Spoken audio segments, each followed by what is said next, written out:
Good morning everyone. Papunta nga po pala kami ng palengke ngayon. Bali alas 6 po ng umaga. Kaya mas maganda pong mamili kapag hindi pa mainit. Kaya ayun. Describe mo yung sinasakyan natin, alin ba tayo pupunta.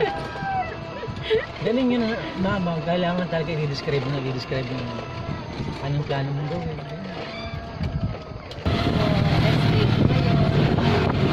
Ngayon, nagyaya po ako na pumunta kasi ng palengke. Pinapakilala ko nga po pala sa inyo si Bunso at ang mister ko po mahiyain. Siya po ang nagdadrive ng aming munting e-bike. Pero kahit na po munting lang yan, matagal-tagal na rin po namin ito magagamit. Bali, mahigit na po siyang isang taon. Kaya malaki rin po ang pinabag namin sa e-bike na ito. Mabilis-bilis rin po ang takbo niya.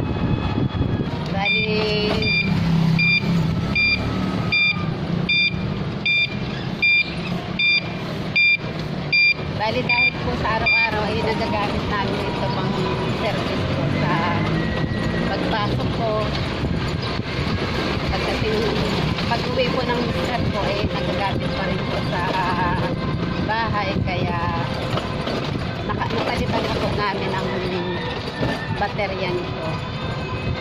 Bali mga 2 linggo pa lang po namin napapalitan.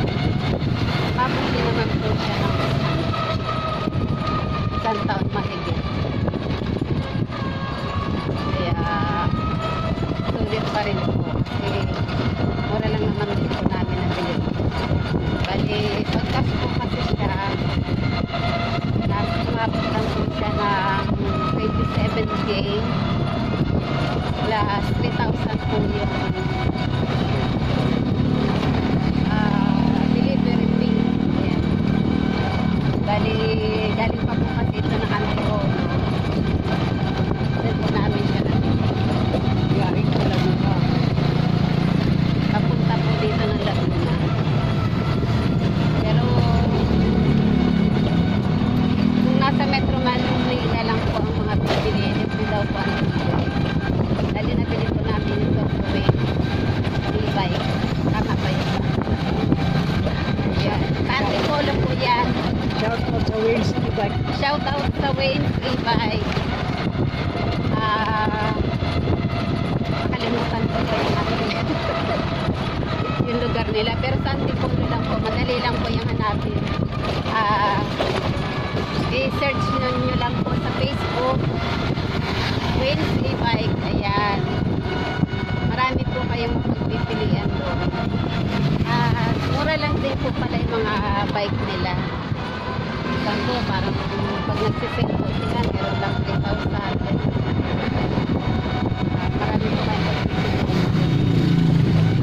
Kaya, sa mga gusto pong bumili ng e-bike or bike, search nyo lang po sa Facebook.